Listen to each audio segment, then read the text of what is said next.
let's talk about this, positive and negative. So, nothing changed that time, right? Except what? You were nice, right? You were positive and not negative. Otherwise, we didn't change the environment. We didn't change the people we were talking to. We didn't change the amount of time. We did. The only thing that changed was our point of reference for how we were going to be in that conversation. And yet, I bet if I surveyed you, and I said, raise your hand if that 20 seconds felt faster than the first 20 seconds, how many of you would raise your hand? Right? Okay. How many of you, and these were my observations, but they're pretty consistent over all the times I've done this. How many of you, when you were on the receiving end of the positivity, you looked at the person that was giving it to you, felt more comfortable? When it was negative, where did your eyes go? Not really sure where for them to go, right? Not really sure what to do at all. Okay? And so, again, like I said, not directly related, but it's a nuance of something that we're about to run head on into.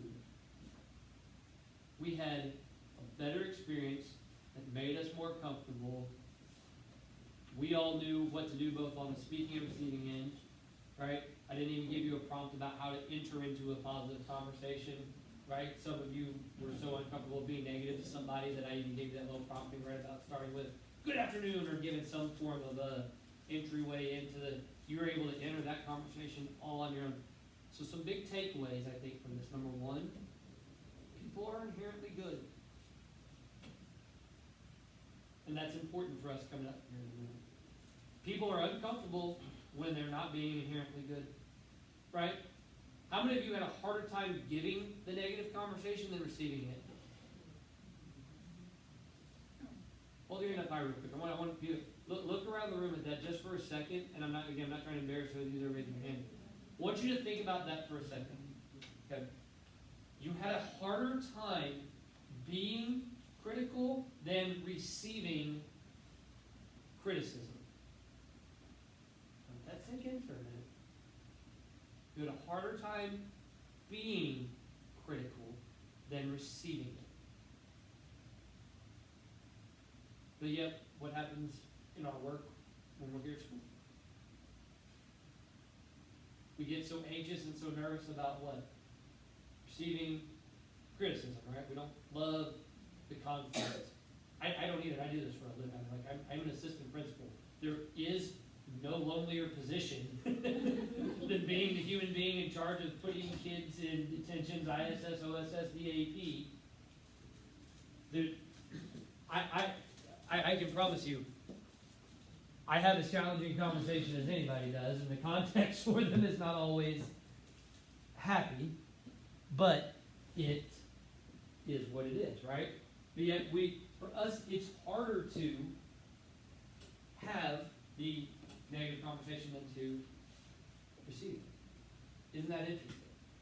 But what we spend most of our time doing is sweating the, why do I keep coming back to that? I'll tell you why. It should tell you about the person that is being negative in the moment towards you. You may not be the subject of it, but if you want to get really, really good at what we're about to do, you should remember that when someone is fired up and angry and upset, that's not the real them talking to you. You know why? Because when I force them to do it the same way I forced you to do it, they're not comfortable doing it. You can't do it on command because it's driven by emotion. It's not driven by who you are. Keep that in mind. That's going to be really important when we come back around here in a minute. Because you needed next to no guidance. You felt like you had less time, though you had the same amount of time when you were being positive. You knew what to do when you were receiving it. You knew all those things. Because that's inherently how we're wired. You're extra wired that way because you work for a school district, which means you're probably not here to become the next billionaire. If you are, I'm sorry to tell you it's not in the cards. Right. Okay, and if you don't believe me, I'd be happy to share some of my pay stubs with you as well to let you know that just because you climb the ladder doesn't make it a whole lot better. All right. It's not about, you're extra wired because you're here selflessly to do what's best for kids. No matter what your capacity is in this district, we serve kids. That's our food and our life. It's what it's all about. Without kids, this thing doesn't work very well. I want you to keep that in mind, though, that that's not where people really are, even when in the moment that's what you're feeling. Okay? That's one of the most powerful things for me as an assistant principal. Because if you think people are critical of you, you should go sit with me sometimes at some of the expulsion hearings and alternative school hearings, and nobody answers the phone and wants to hear that their kid's going to have to go to an alternative school. I still have to do it. It's my job. It's not every part of my job, but it's my job. Those conversations get tough. But as a parent, you know what's best for your kid. You know what's a hard sell? All the parents, what's best for their kid is for them to go learn something somewhere else. It's a tough sell. Always has been, always will be. I still do it. But I've learned to separate those things. I've learned a lot of principles in this book that we're going to dive into that I think you're going to actually start to see now why we just did what we did. So the first thing, like I said, I don't do a lot of notes. I do big idea and big takeaways. That's really what I want for you. Here's the very first really, really, really big idea and big takeaway for you. Not all this stuff down here. We'll go through all of that. Right here. It's not about more positives. Okay? There's a very, very, very old-fashioned way of thinking. And it revolves around one of the, I call it worst. That's a good way to put it. It revolves around one of the more dated tests or thought processes around your outlook. And it's the glass. Anybody know where I'm going with this? Yep. What is the glass? The glass is what? Half empty or half full. Right. And half empty tells me that you're what? Negative, or you're a pessimist, right? Half full tells me that you're a optimist, right? And that's the age-old test behind optimism. Half full, or is it half empty? I'm going to tell you, there's a lot of problems with that test. Okay? And that's what we're going to break down right now. The first one is that inherently within that, it assumes this, that it's about more positive when it's not. And we actually kind of just really went through that.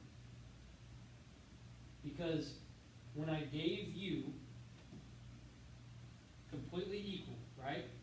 Negative and positive, right now, it's only because we took the positive and it went second that you could tell me more of the positive things that somebody, if I said, picture the second person that you talked to, think about the negative things they said, think about the positive things they said, you would recall the positive more than the negative because it's the recent event. Okay? But quantifiably, you got 20 seconds of the exact same thing. And if I had flipped them, you'd do the exact opposite. And I could have given you 30, 40, 50 seconds of positivity, 20 seconds of negativity would have undone it all. It's not about volume. Okay? It's not about how much of something. It's about what we're doing with what's right there. So let me give you a little bit more extrapolated example. If we assume the glass is half full or the glass is half empty, that's our test, and everything exists on this single continuum right here. Okay? It's one line. So if I use this middle part of the room right here, I come over here, and this represents that I am eternally optimistic. And if I move over this direction here, this is not a critique on y'all, by the way, that I am eternally pessimistic. And these are the ends of the spectrum, right? What we've been taught is, oh, you're always so down. What do you need to do? You need need to be happier. Well, okay. How do I do that? Well, you should smile more. You should, whatever. You know what that does? That slides me this direction. Don't worry about that. It's not bothering me. I'm going to be, oh, happy. But you know what I've never done? I've never addressed the cause. I've never addressed the circumstance. I've never addressed the situation. To look at someone and say, oh, you're a negative Nancy is the meaning of any and everything that they're experiencing. And to act like they can just slide from pessimism to optimism, and that it's as easy as existing along that one continuum. All I have to do is choose to move myself this. Folks, if it were that easy, everyone would be doing it. But let me tell you, this single continuum, if you want a tangible example of what this looks like in life, read the story of Robin Williams. And I don't know how many of you, you've probably seen, this has been, about a year or 2 years ago now, that he, he committed suicide, very, very dark. Okay? What you had is a man that presented eternally optimistic, eternally happy, eternally. But that didn't give credence to famous people are some of the most lonely people in the world. I'm not sure if you're aware of that or not. I try to teach kids about this all the time. Oh, you want to be famous? How comfortable are you being lonely?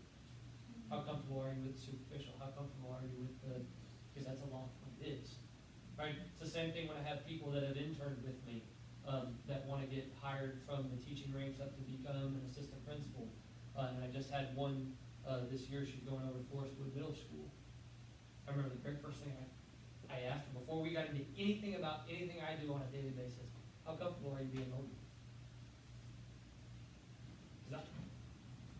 What I do day to day at school is a lonely existence. But I have critical conversations with people that I don't always want to hear. And that could include teachers, kids, parents, you name it, right? I have to do things that are, and it's, if I existed on the, I'm just going to be happier today, I'm just going to smile more, and that's going to take care of all the, doesn't give credence to the actual battles that are being fought, to the actual situations that exist right here in front of me. Instead, what hard optimism proposes, these are two separate continuums. And in a certain sense, you can exist in them simultaneously. I talked to you about my daughter. I'm eternally optimistic that my child, who was born and abandoned on the side of a road and found and taken to an orphanage where she lived for 3 years of her life before I adopted her, that she's going to be somebody. I'm also pessimistic in that exact same sense that I don't know how to undo everything that's been done, because still every once in a while she'll wake up in the middle of the night and instead of going to the bathroom, she just pees on the floor of her closet.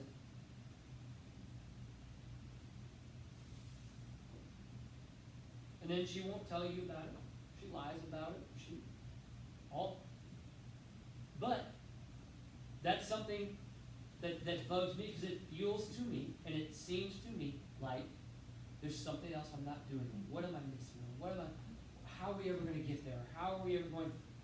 And that's one situation, and I exist on both of those, and I feel those things almost simultaneously. Because I feel the hopelessness of what child at her age still does that behavior. But I feel the optimism of the kid whose life story started where hers did and wound up as a, they don't do this in elementary school, but like an honor roll type kid. My daughter reads, she's a language learner. She reads almost 2 grade levels above what she should. She doesn't even speak the language well, but she can read. She can, and I feel that eternal optimism that wells up at the exact same time that everything else does. And so the question is not, where am I on this continuum? The question is, how do I find a balance between these two, where I spend less time here and more time here? That's the question. And so this is right out of the book, by the way. Okay? It's not about more. Some interesting things. thinking positive or not thinking negative.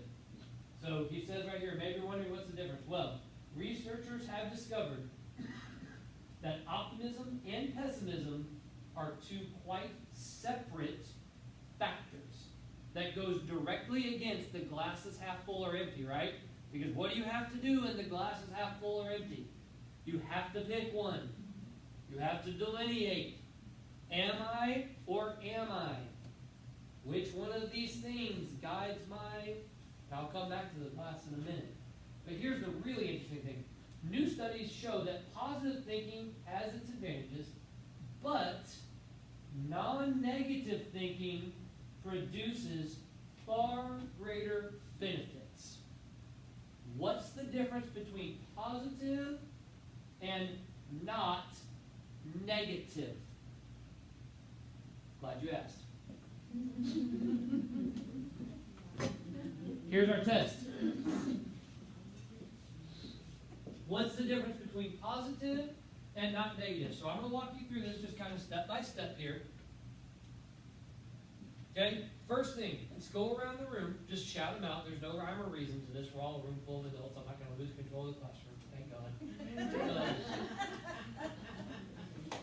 But just shout them out. Somebody say something positive about what you see right there. They didn't hit the tree. They didn't hit the tree. There's no fire. There's no fire. Fire's not completely upside down. Airbags deployed. No blood. No blood. All right, now, think about those 5 things. I'm going to use my powers of magic because that's what we do in administration. And if I transported each and every one of us to the scene where this happened in real time and put you right next to the person who is driving this car that's on its side, how many of you want to start your conversation with that person with any of the things that was just said? Hey, buddy. Well, at least your car's not on fire. Yeah, at least you didn't hit the tree. So if we were more positive, right, if that's all it was a volume thing, and we could just generate it by doing more, what do we get? What we get is that uncomfortable, awkward moment where it doesn't look like we really know where we belong socially. Hey, I see your airbags went off there. Boy, that's a good thing, eh? Ooh. Now, what do we say? Is it just something that's opposite, or is it non-negative? What does a non-negative example of that look like? Hi, my name's Jeff.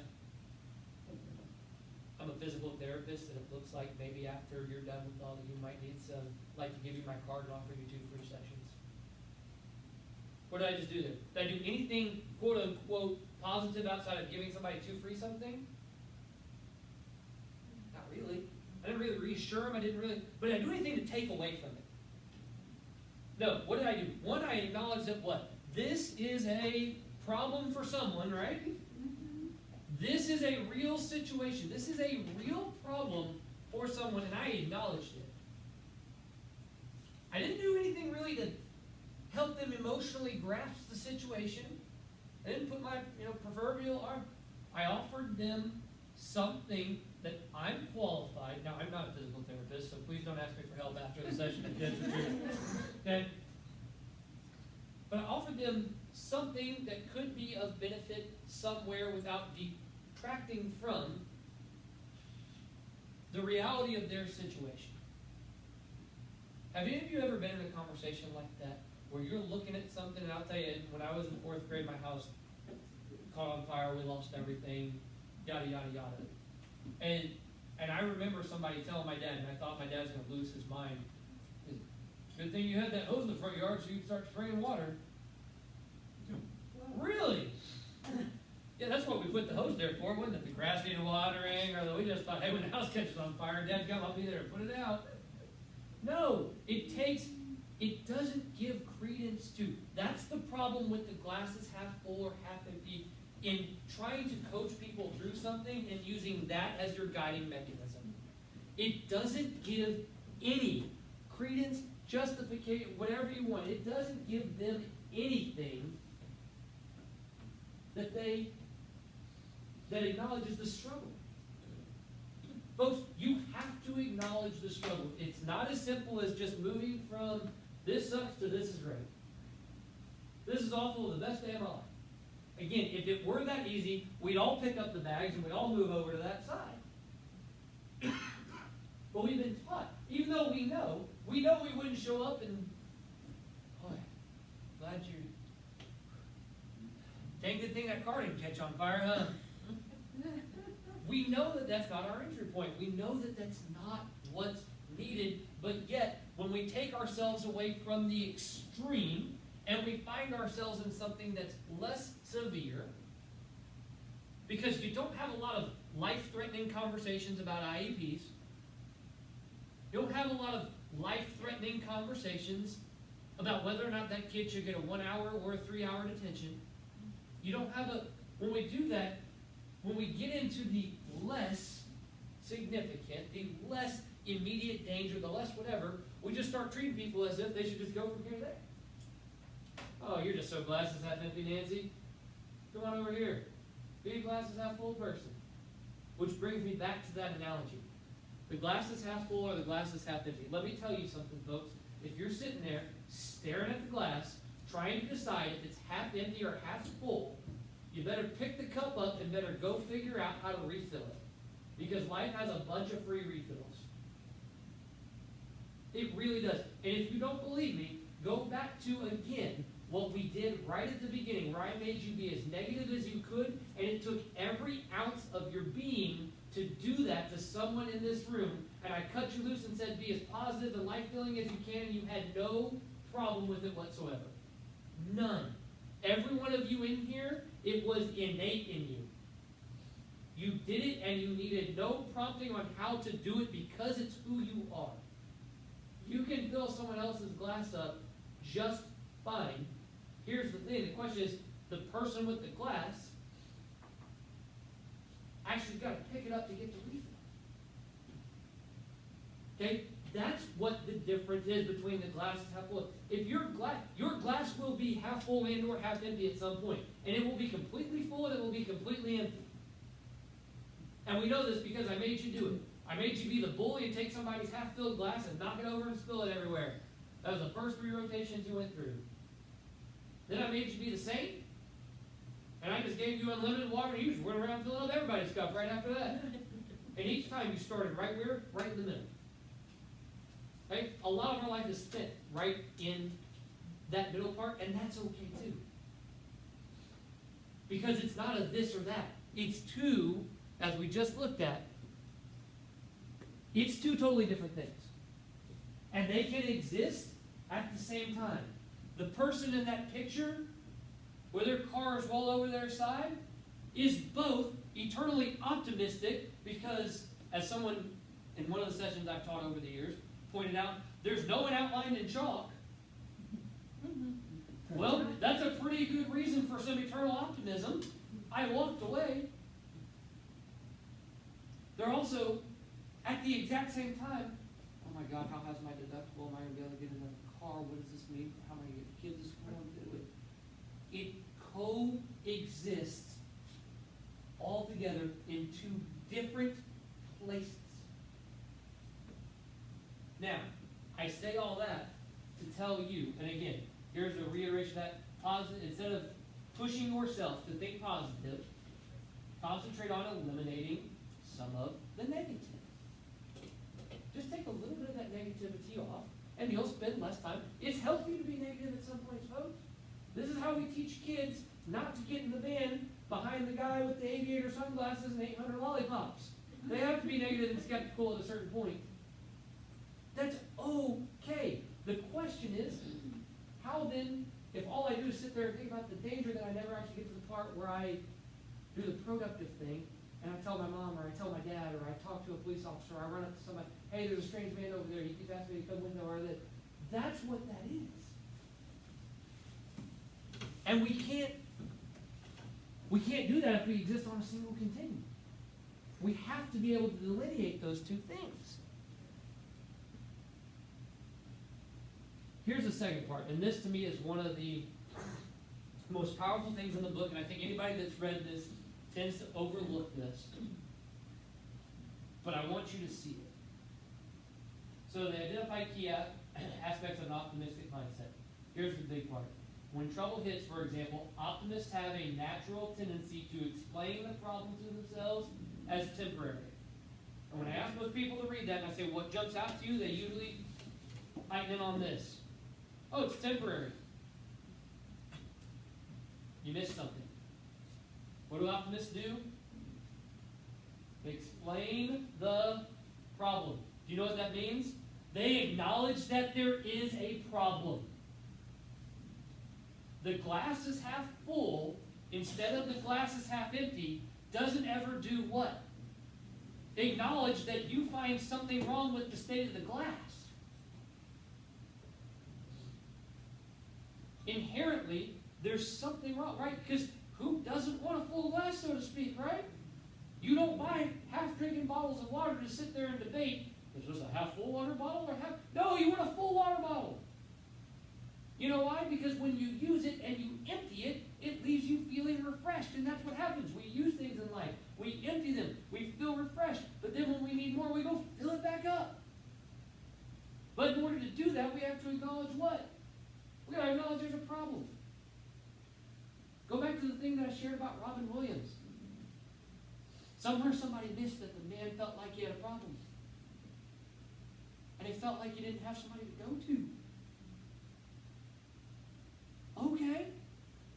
Acknowledge that there's a problem. It's okay for there to be a problem. It's okay to feel pessimistic. The problem isn't feeling pessimistic. The problem is making sure that you zip up the sleeping bag of pessimism around you so that you never get out. Don't cocoon yourself in there. Figure out how to be a butterfly someday. That's what you got to do. But don't condemn yourself. If you're stuck feeling like this is because of you, which is what the pessimism, optimism, single spectrum does, then you say, why am I so this way? I want to be more that way. What's the problem? That centers around you.